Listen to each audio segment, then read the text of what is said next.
الحمدللہ وحدہ والصلاة والسلام علی من لا نبی بعدہ اما بعد فاعوذ باللہ من الشیطان الرجیم بسم اللہ الرحمن الرحیم انا نحن نزلنا الذکر وانا له لحافظون عن الامام المالک انه بلغ ان رسول اللہ صلی اللہ علیہ وسلم قال ترکت فیکم امرین لن تضلوا ما تمسکتم بہما کتاب اللہ وسنت نبیہ رواہ الامام الہمام المالک فی موطأ اللہم صل علی محمد وعلی آل محمد كما صليت على إبراهيم وعلى آل إبراهيم إنك حميد مجيد اللهم بارك على محمد وعلى آل محمد كما باركت على إبراهيم وعلى آل إبراهيم إنك حميد مجيد معزز دوستو، آج 22 مئی 2022 بروز اتوار ہے اور آپ کے یہاں مرکزی عیدگاہ توغبالہ ضلع کوہاٹ میں میرے انتہائی قابل قدر حضرت مولانا مجاہدین دامت برکاتہم کی دعوت پرخلوص پر میں آپ کی خدمت میں موجود ہوں۔ مجھے خوشی ہوئی یہاں آ کر کہ یہاں ایک اتحاد اور اتفاق کے ماحول میں ایک اجتماعی طلباء کرام کی دستار بندی ہے، جن میں علماء کرام بھی ہیں اور حفاظ کرام بھی ہیں۔ سب سے پہلی اور بنیادی بات کہ اس طرح کا اتحاد اور اتفاق دیکھنا بھی اللہ رب العزت کی طرف سے ایک بہت بڑی نعمت ہے۔ میرے دوستو، یہ بات یاد رکھیں کہ اگر مسلمانوں کے مابین اتفاق رہے، اہل علم، اہل اسلام، علماء کرام کے درمیان اتحاد اور اتفاق رہے تو وہ دن دور نہیں جب عوام جڑ جائے گی۔ عوام کا آپس میں اتحاد علماء کا آپس میں جڑ جانے کے لیے ضروری ہے میرے دوستو، اور ان کے سروں پہ دستار فضیلت ہے، وہ چاہے عالم ہوں یا حافظ ہوں۔ میں ان کے بارے میں بنیادی طور پر ایک دو باتیں آپ کی خدمت میں کروں گا۔ سب سے پہلی اور بنیادی بات یہ ہے کہ قرآن کریم اور احادیث نبویہ یہ دونوں اللہ تعالیٰ کی طرف سے نازل شدہ چیز ہے۔ اللہ نے قرآن بھی نازل کیا ہے اور حدیث پاک کو بھی نازل کیا ہے، بس فرق یہ ہے قرآن میں لفظ اور مطلب دونوں اللہ کے ہیں، حدیث میں لفظ رسول اللہ کے ہیں، مطلب ہمارے اللہ کا ہے، ورنہ دونوں اللہ کی طرف سے آئی ہیں، قرآن کریم یا حدیث پاک۔ اب جن علماء کرام نے قرآن اور حدیث دونوں کو پڑھا یا جن حفاظ نے صرف قرآن کریم کو پڑھا، یہ دونوں اللہ کے کلام کو اپنے سینے میں رکھنے والے ہیں۔ میرے دوستو، جیسے ہم قرآن اور سنت کی قدر کرتے ہیں، ویسے ہمیں ان کی قدر کرنی چاہیے جن کے سینے میں قرآن اور سنت موجود ہے۔ قرآن اور سنت اللہ رب العزت یہ علم دین کسی ایسے سینے میں نہیں اتارتے جس سینے میں کسی قسم کی کوئی غلاظت موجود ہو۔ رب کریم دین کا علم وہاں دیتے ہیں جہاں نور اور نورانیت موجود ہو۔ میرے دوستو، عالم دین کی قدر آپ کے اور میرے لیے ایسے لازم ہے جیسے نبی پاک علیہ الصلوۃ والسلام کی قدر حضور پاک کے دور میں حضور پاک کے صحابہ کرتے تھے، بس فرق یہ ہے کہ وہاں نبوت تھی، یہاں نبوت کی وراثت ہے، وہاں نبوت تھی، یہاں نبوت کی نیابت ہے، وہاں نبوت تھی، یہاں نبوت کی خلافت کے طور پہ آگے چلنا ہے۔ اور یہ بات ذہن میں رکھیں، کوئی بندہ قرآن کریم پڑھے تو وہ قرآن کریم کے حفظ میں پیغمبر کا وارث ہے۔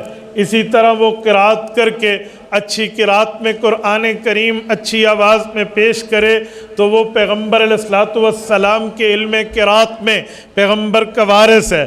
احادیث نبویہ کو یاد کر کے احادیث نبویہ امت میں پھیلائے تو وہ احادیث نبویہ کے حفظ اور آگے پھیلانے میں پیغمبر کا وارث ہے۔ ایسے ہی کسی کے ذمے امامت و خطابت ہو تو وہ امامت اور خطابت کی نیابت کے واسطے سے پیغمبر کریم کا وارث ہے۔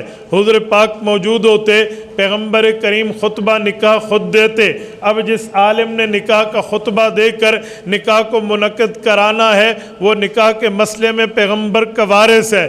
رسول اللہ صلی اللہ علیہ وسلم موجود ہوتے، وفات شدگان پر جنازہ خود پڑھتے۔ اب حضور پاک نہیں ہیں، جس امام نے ہمیں جنازہ پڑھانا ہے وہ پیغمبر علیہ السلام کا وارث اس جنازے میں ہے۔ ایسے رسول اللہ صلی اللہ علیہ وسلم نے علوم دین کی تبلیغ کی ہے، امور دین کی تشریح کی ہے، اور حضور پاک علیہ السلام نے تبلیغی جماعت جیسے آج کے دور میں ہے یہ پیغمبر کی اس علم کی وارث ہے، اس عمل کی وارث ہے جیسے حضور پاک علیہ السلام دعوت دین پھیلاتے تھے۔ ایسے کوئی حق والا مجاہد ہو، دہشت گرد نہ ہو، حق کی بنیاد پر جہاد کرے، اللہ کے اعلاء کلمت اللہ الحق کی بلندی کے لیے کرے تو وہ جہاد میں پیغمبر کا وارث ہے۔ ایسے کوئی بندہ خانقاہ میں بیٹھ کر اللہ اللہ کرائے، دلوں کو بغض سے فارغ کرائے، گناہ دھلوائے اور گناہ سے توبہ کرائے تو وہ پیغمبر کریم کا درجہ تصوف میں وارث ہے۔ ایسے ہی کوئی شخص ان تمام علوم دینیہ کو پڑھانے کے لیے مدرسہ قائم کرتا ہے، جیسے آپ اور ہم بیٹھے ہیں، وہ مدرسہ علم دین کا ہو، تحفیظ قرآن کا ہو، تجوید قرآن کا ہو یا حدیث پاک کی خدمت کا ہو، رسول اللہ صلی اللہ علیہ وسلم کا وہ علوم کی تشریح میں، علوم کی وضاحت میں، علوم کے پہنچانے میں پیغمبر کا وارث ہے۔ ایسے ہی رسول اللہ کے علوم کو کوئی آدمی دین اسلام کو نافذ کرنے میں اپنی تگ و دو کرتا ہے، وہ تگ و دو کی کوشش تبلیغ کی ہو، تعلیم کی ہو، تجوید کی ہو، تصوف کی ہو، جہاد کی ہو یا سیاست اسلامیہ کی ہو، وہ پیغمبر کا اس میں وارث ہے۔ آج ہمارے ہاں ایک غلطی ہے، ہم نے پیغمبر کا وارث صرف اس پگڑی والے مولوی کو سمجھا ہے جو مسجد میں بیٹھ کے دین بتائے، مدرسے میں بیٹھ کے حدیث سنائے، منبر پہ بیٹھ کے خطابت کرے، مصلی امامت پہ بیٹھ کے دین بتائے، تصوف کی خانقاہ میں بیٹھ کے اللہ اللہ کرے، جہاد فی سبیل اللہ سنائے اور تبلیغ دین میں چلے۔ ہم یہاں تک بنیاد میں بند سمجھتے ہیں، نہیں میرے بھائیوں، یہ بھی اللہ کے نبی کے وارث ضرور ہیں لیکن وراثت یہاں پر بند نہیں ہے۔ یہ دین کمروں میں چھپنے کے لیے نہیں آیا، یہ دین قرآن کو بند کر کے الماری میں رکھنے کے لیے نہیں آیا، بلکہ پیغمبر کا دین اللہ رب العزت کا حکم حکومت کی تخت پہ لانے کے لیے آیا ہے۔ وہ صدارت کی کرسی ہو، وہ وزارت کی کرسی ہو، وہ ایوان صدر سے لے کر سینٹ ہو، سینٹ سے لے کر اسمبلی ہال ہو، قومی سے لے کر صوبائی ہو، ہر جگہ پیغمبر کریم کے جھنڈے کو پھیلانا یہ عالم دین کی ذمہ داری ہے۔ ایک ایک موقع پہ آج غلطی یہ ہے، ہم نے علوم دین کو محدود سمجھا، مولوی کو سمجھیں گے وہ مسئلہ بتائے بس ٹھیک ہے، اگر مسئلے سے ہٹ کے وہ اسلامی سیاست بتائے تو لوگ کہتے ہیں اپنی باؤنڈری کراس کر رہا ہے۔ میرے سادے مسلمان بھائی، وہ باؤنڈری کراس نہیں کر رہا، وہ پیغمبر کی وراثت میں ہے۔ جس پیغمبر کا کلمہ تو نے پڑھا، جس پیغمبر کا کلمہ میں نے پڑھا، جس پیغمبر کا کلمہ ہم سب نے پڑھا ہے، اس پیغمبر نے ہمیں تبلیغ بھی دی ہے، تعلیم بھی دی ہے، تدریس بھی دی ہے، علوم بھی دیے ہیں، جہاد بھی دی ہے اور تصوف بھی دیا ہے، تو سیاست اسلامیہ بھی اسی پیغمبر کے دی ہوئی ہے۔ اور میرے دوستو، میں اسی پر ایک حدیث سنا کر اگلے جملے پر آتا ہوں۔ صحیح بخاری میں حدیث پاک موجود ہے، کتاب الانبیاء میں اللہ کے رسول کا فرمان ہے، باب ذکر بنی اسرائیل کے تحت حضرت ابو ہریرہ پیغمبر علیہ السلام کے مشہور صحابی حضرت عبد الرحمن بن صخر رضی اللہ عنہ ہیں، فرماتے ہیں رسول اللہ صلی اللہ علیہ وسلم نے جہاں دین کی اور باتیں بتائیں وہاں میں یہ بتایا، کانت بنو اسرائیل تسوسہم الانبیاء، فرمایا انبیاء کرام دین کو نافذ کرتے تھے بطور سیاست، تو یہ انبیاء کرام بنی اسرائیل سے دور چلا ہے۔ حضور پاک علیہ السلام نے جب یہ بتایا، صحابہ کرام نے سوالیہ نظروں سے اللہ کے رسول کو دیکھا تو پوچھا یا رسول اللہ ایسے سلسلہ چلا، اب کیا ہے؟ حضور پاک نے فرمایا انبیاء کرام نبوت کے علوم بھی دیتے، سیاست اسلامیہ بھی سمجھاتے، وَأَنَا آخِرُ الْأَنْبِيَاءِ، میں حضور پاک نے فرمایا میں انبیاء کا آخری نبی اور نبیوں میں آخری سیاستدان ہوں، میرے بعد نبوت نہیں چلے گی۔ جب یہ بات فرمائی تو صحابہ کے دلوں میں سوال اٹھا، ذہنوں میں ایک بات آئی کہ نبوت ختم تو سیاست اسلامیہ بھی ختم۔ حضور پاک سے ابھی پوچھنے ہی لگے ہیں، نظروں میں گویا پوچھا، ابھی زبان نہیں ہلائی، اللہ کے رسول نے خود ہی فرما دیا، فرمایا یہ نہ سمجھنا میرے بعد نبوت ختم ہے تو اسلامی سیاست کا درجہ اور دروازہ بھی بند ہے، جی نہیں، فَسَيَكُونُ بَعْدِي خُلَفَاء، میرے خلیفہ، میرے خلفاء، میرے نائبین، میرے وارثین علماء آئیں گے اور وہ دین کو بھی لے کر چلیں گے، اسلامی سیاست کو بھی لے کر چلیں گے۔ یہ حدیث بتاتی ہے کہ ہم پورا دین ماننے والے، ادھورے دین کی بات ہم نہیں کرتے۔ تو اسی لیے جس کے سر پہ دستار فضیلت سجے، جو محدث حدیث پاک سنائے، جو مبلغ تبلیغ سنائے، جو مجاہد جہاد فی سبیل اللہ کرے، جو خانقاہ کا شیخ طریقت اللہ اللہ سکھائے، یا جو اسلامی سیاستدان دین کو نافذ کرے، یہ سارے علماء پیغمبر کے وارث ہیں۔ آج غلطی یہ ہے ہم نے کام تقسیم کر لیے، یہ جو لفظ ہے نا یہ انگریز کا بنایا ہوا ہے، جو آج ہم میں سرایت کر گیا ہے۔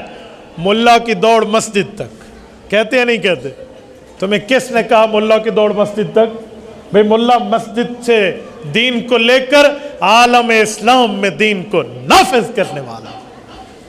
آپ ترکی جائیے، رب آپ کو لے جائے، غازی عثمان ارطغرل کی قبر پہ جائیے، رب اس کی قبر پہ کروڑوں اربوں رحمتیں نازل فرمائے۔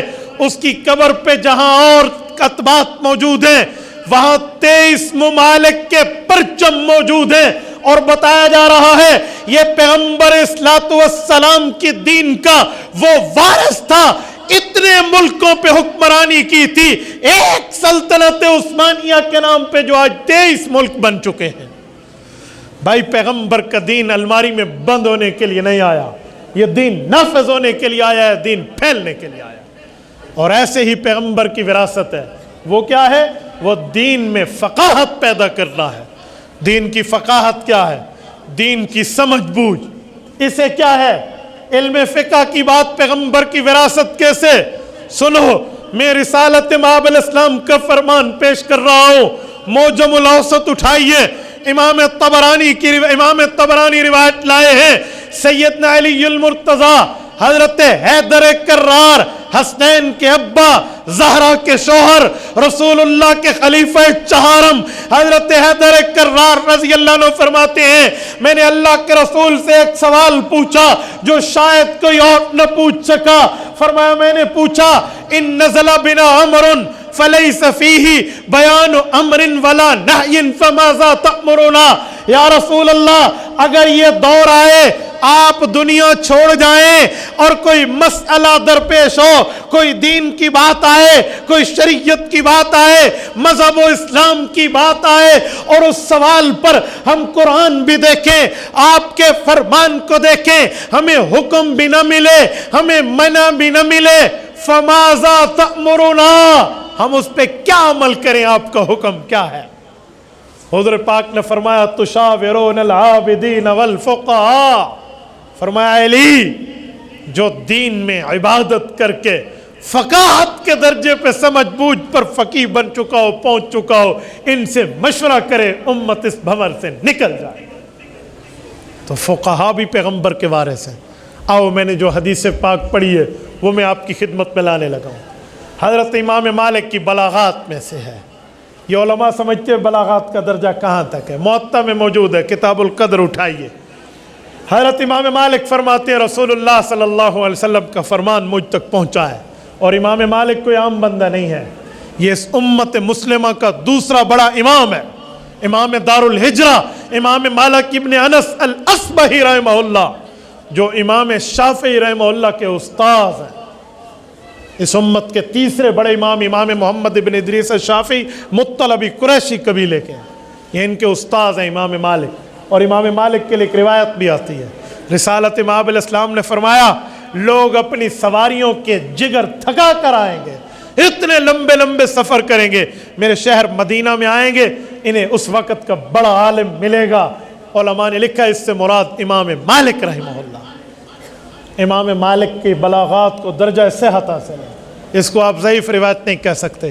امام مالک فرماتے ہیں مجھ تک اللہ کے رسول کا یہ فرمان آیا، رسول اللہ نے فرمایا ترکت فیکم امرین، لوگو میرے بعد گمراہ نہیں ہونا، میں دو چیزیں چھوڑ کر جا رہا ہوں۔ یا رسول اللہ فرمائیے کیا؟ فرمایا لن تضلوا ما تمسکتم بہما، ان دونوں سے رہنمائی لیتے رہو گے، کبھی گمراہ نہیں ہوں گے۔ یا رسول اللہ وہ دو چیزیں کیا ہے؟ فرمایا کتاب اللہ و سنت نبی، ایک اللہ کا قرآن، ایک میرا فرمان، رسول اللہ صلی اللہ علیہ وسلم کی حدیث، دونوں چیزیں۔ تو میرے دوستو، آج جن علماء کے سر پہ دستار فضیلت سجتی ہے انہوں نے پیغمبر کا قرآن بھی پڑھا ہے اور حدیث نبویہ بھی پڑھی ہے، اور جن کے سر پہ حفاظ کے طور پہ دستار فضیلت آتی ہے انہوں نے پیغمبر علیہ السلام پہ اترنے والے قرآن کو پڑھا ہے۔ آؤ میں قرآن اور سنت کی عظمت پہ ایک جملہ کہہ رہا ہوں، توجہ رکھنا۔ وہ جملہ یہ ہے، قرآن ہو یا فرمان ہو یہ دونوں اللہ کی طرف سے آئے ہیں۔ میں نے شروع میں بات کی تھی، میں اس پر دلیل لانے لگا ہوں۔ قرآن تو اللہ کی طرف سے ہے، تنزیل من رب العالمین، اس پہ دلائل ہے۔ حدیث بھی اللہ کی طرف سے ہے، اس پر دلیل سورت نمبر 3 سورت آل عمران، سورت نمبر 4 سورت نساء آیت نمبر 113۔ رب کریم فرماتے ہیں وَأَنزَلَ اللَّهُ عَلَيْكَ الْكِتَابَ وَالْحِكْمَةَ وَعَلَّمَكَ مَا لَمْ تَكُنْ تَعْلَمْ وَكَانَ فَضْلُ اللَّهِ عَلَيْكَ عَظِيمًا۔ محبوبا مصطفیٰ صلی اللہ علیہ وسلم، ہم نے آپ پر قرآن بھی اتارا ہے اور حدیث بھی اتاری ہے۔ وَأَنزَلَ اللَّهُ عَلَيْكَ الْكِتَابَ وَالْحِكْمَةَ، حکمت سے مراد حدیث نبویہ، سنت حدیث ہی ہے نا۔ تو پیغمبر پر قرآن بھی آیا، حدیث بھی آئی، اور نزول کے لفظ وَأَنزَلَ اللَّهُ، ٹھیک؟ تو یہ کیا ہوا؟ فرمایا وَعَلَّمَكَ مَا لَمْ تَكُنْ تَعْلَمْ، قرآن اترا، حدیث اتری۔ قرآن اور حدیث کے اترنے نے پیغمبر کریم کو ان علوم سے روشناس کر دیا جو اس سے پہلے پیغمبر کے پاس موجود نہیں تھے جب قرآن اور حدیث نہیں آیا تھا۔ اچھا، جب یہ آ گیا اب کیا ہے؟ فرمایا وَكَانَ فَضْلُ اللَّهِ عَلَيْكَ عَظِيمًا، قرآن اترنا اور فرمان اترنا یعنی فرمان مصطفیٰ، یہ دونوں اترنے پیغمبر علیہ السلام پر بہت بڑا اللہ کا فضل بتا رہا۔ تو میرے دوستو، اب قرآن بھی اللہ کی طرف سے، حضور کا فرمان بھی اللہ کی طرف سے۔ میں ایک جملہ کہہ رہا ہوں کہ جب تک قرآن رہے گا رسول اللہ کا فرمان بھی رہے گا۔ یوں نہیں ہو سکتا کہ فرمان نبوی پر کوئی ڈاکہ ڈالے، حدیث نبویہ پر کوئی طعن و تشنیع کر کے نعوذ باللہ اس کو ضائع کر دے۔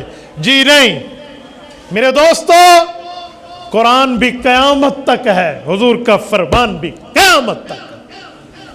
جیسے رسول اللہ کی نبوت قیامت تک کوئی نیا نبی نہیں ہے، تو قیامت تک نئی حدیث بھی تو نہیں ہے نا۔ جب پیغمبر کریم علیہ التحیۃ والتسلیم کے بعد کسی ہم نئی نبوت کے قائل نہیں ہیں، نئی رسالت کے قائل نہیں ہیں، نئی پیغمبری کے قائل نہیں ہیں، اور نئی جو ہے نا کیا کہتے ہیں رسالت کے ہم قائل نہیں ہیں، تو پھر نئے نبی کے بھی قائل نہیں ہیں اور نئی حدیث کے بھی قائل نہیں ہیں۔ اور میرے دوستوں، میں ایک بات مزید کر رہا ہوں، سنو، رسول اللہ صلی اللہ علیہ وسلم کے فرمان کو اللہ اتنا پیار کرتے ہیں کہ حضور کی بات کو اپنی بات فرماتے ہیں۔ میں ایک دفعہ پھر کہہ رہا ہوں، شاید کسی کی توجہ نہ ہو، میری بات کو غور سے سننا۔ اللہ پیغمبر کے فرمان، پیغمبر کی حدیث، رسول اللہ کی باتوں سے اتنی محبت اتنا پیار فرماتے ہیں کہ وہ بات حضور کی ہوتی ہے، رب فرماتے ہیں ایسے سمجھو وہ میری بات ہے۔ کہاں؟ اس پر کئی درجن شواہد پیش کیے جا سکتے ہیں۔ میں آپ کو ایک کتاب کی طرف رہنمائی کر کے ایک دو شواہد اس پر پیش کرتا ہوں۔ مسئلہ یہ ہے کہ آج ہم اپنے اکابرین کو نہیں پڑھتے۔ اگر ہم اپنے اکابرین علماء دیوبند کے علوم کو پڑھیں سمجھیں، واللہ العظیم کہتا ہوں اس دھرتی پر آپ دلائل کے بادشاہ بن جاؤ۔ ہم اپنے بڑوں کو پڑھتے نہیں۔ کوئی غیر کی کتاب ملے، کسی غلط مذہب والے کی ادھر ادھر کا کوئی ویڈیو کلپ ملے، لوگ سنتے ہیں اور پھر شیئر کرتے ہیں، مولوی صاحب اس کا مطلب کیا ہے؟ تو آپ کو کس نے کہا آپ اس چکر میں پڑھیں؟ آپ کو تو چاہیے تھا آپ علماء کے پاس رہتے، یا کم از کم اپنوں کو پڑھتے۔ یا میں ان علماء کو کہتا ہوں جو نئے نئے اس میدان میں آئے ہیں کہ آپ نے اہل باطل کی کتابیں کیوں اٹھائی ہیں جب آپ نے اہل حق کو نہیں پڑھا؟ مثلا قرآن مخلوق ہے غیر مخلوق ہے، ایک مسئلہ چلتا ہے خلق قرآن کا۔ یہ جب تک اپنے اکابر کو نہ پڑھیں، میں نئے آنے والے علماء کو کہتا ہوں اس وقت تک آپ نے معتزلہ کے علوم کو نہیں پڑھنا۔ آپ پڑھ گئے، آپ اس چکر میں پڑھ گئے، آپ نے کچھ اور لے لیا۔ حالانکہ اس دن کی بات ہے، 2-4 دن پہلے کی، میں علماء کے مجمع میں ایک جگہ بات کر رہا تھا، تو ایک ہمارے دوست نے کہا کہ قرآن کریم خالق تو اللہ ہے، اللہ کی صفات ہے، تو قرآن کو کیسے اللہ کی صفات کہتے ہیں؟ میں نے کہا یار وہ آیتیں پیش کرنے لگا، کیوں؟ اس نے ادھر ادھر جراج پوری وغیرہ کو پڑھا تھا تو وہ پھسل گیا۔ میں نے کہا سن، اپنے اکابر کو پڑھ لو اور چھوڑو اتقان اٹھاؤ۔ امام سیوطی رحمۃ اللہ علیہ کی اس کی تحریر اٹھا کر دیکھو، حضرت امام سیوطی خلق قرآن پر فیصلہ کن ایک جملہ فرماتے ہیں لوگوں، قرآن کریم میں 18 جگہ رب کریم نے مخلوق پر لفظ خلق کی بات فرمائی ہے، اور 54 مرتبہ قرآن کریم کے علوم کی بات فرمائی ہے جہاں پر لفظ علم کے ساتھ ہے۔ جس جگہ بھی اللہ نے قرآن کی بات کی ہے اس جگہ اللہ پاک نے خلق کا لفظ نہیں لایا، اور جہاں انسان کی بات کی ہے وہاں خلق کا لفظ لایا۔ پھر دلیل میں آیت پیش کرتے ہیں، الرحمن علم القرآن خلق الانسان، فرمایا انسان کے لیے خلق کی بات کی ہے، قرآن کے لیے علم کی بات کی ہے۔ علم اللہ کی ذات کی صفت ہے اور صفت موصوف کے ساتھ ہوتی ہے، لہذا قرآن مخلوق نہیں ہے۔ لیکن ایک بندے نے اس سے واسطہ ہی نہ لیا ہو، وہ ادھر ادھر کے معاملات کو دائیں بائیں دیکھے گا تو گمراہ ہی ہوگا۔ تو میرے دوستو، میں اس لیے کہتا ہوں اپنے اکابر کو پڑھو۔ میں اس پر دلیل دے رہا تھا کہ اللہ کی بات ایسی ہے کہ حضور کی بات کو اپنی بات فرمائیں۔ آپ کو میں وہ کتاب پیش کرنے لگا ہوں جو اردو زبان میں ہے، لیکن کئی لائبریریوں پہ بھاری ہے۔ آثار الحدیث اٹھائیے، علامہ خالد محمود PhD لندن رحمہ اللہ کی، یار رب نے ہمارے استاد محترم کو کیا علوم دیے تھے، اللہ پاک ان کی قبر پہ کروڑوں اربوں رحمت نازل فرمائے۔ حضرت علامہ خالد محمود کی آثار الحدیث کی 2 جلدیں اٹھائیں، تقریباً 60 سے زائد عناوین پر احادیث پاک کے قرآن کریم کے حوالوں سے ثابت کیا، اور اس کی ایک دلیل آپ کی خدمت میں لاتا ہوں۔ آپ اندازہ لگائیں کہ حضور کی بات کو اللہ نے اپنی بات فرما کر کس انداز میں پیغمبر سے پیار کا اظہار فرمایا۔ آپ اور ہم سب بیٹھے ہیں، قبلے کی طرف منہ کر کے ہم نماز پڑھتے ہیں، اور قبلہ ہمارا بیت اللہ ہے۔ رسالت مآب علیہ الصلوۃ والسلام بیت المقدس کی طرف منہ کر کے 17 ماہ نماز پڑھا چکے تھے، مدینہ طیبہ حضور پہنچ چکے ہیں، اعلان ہو گیا ہے وہ قبلہ، لیکن حضور کے دل میں ہے اللہ قبلہ بیت اللہ کر دے، میرے اللہ کعبۃ اللہ ہمارا قبلہ بن جائے، حضور کے دل میں ہے۔ فَلَنُوَلِّيَنَّكَ قِبْلَةً تَرْضَاهَا، ترضا سے میں دل کی بات لے رہا ہوں، حضور کے دل میں تھا۔ تو حکم آیا اللہ کا اس وقت جب حضور نماز میں، فَوَلِّ وَجْهَكَ شَطْرَ الْمَسْجِدِ الْحَرَامِ، 2 رکعتیں بیت المقدس کی طرف منہ کر کے ہو چکی ہیں، فرمایا 2 بیت اللہ کی طرف منہ کر لیں۔ مسجد قبلتین بنو حارثہ کے محلے کی آج تک شاہد عدل ہے، آپ جائیے، آپ وہاں پر جا کر 2 محراب دیکھیے، ایک طرف ہے ایک دوسری طرف ہے، کیونکہ مدینہ منورہ کا قبلہ ولیکن شرقوا وغربوا کے تحت ہے۔ تو میرے دوستو، حضور پاک نے نماز میں قبلہ تبدیل کیا، صحابہ کرام نے بھی تبدیل کیا، اللہ کا حکم آیا تو کچھ بے وقوفوں نے اعتراض کیا۔ بے وقوف میں نہیں کہتا، اللہ کا قرآن کہتا ہے،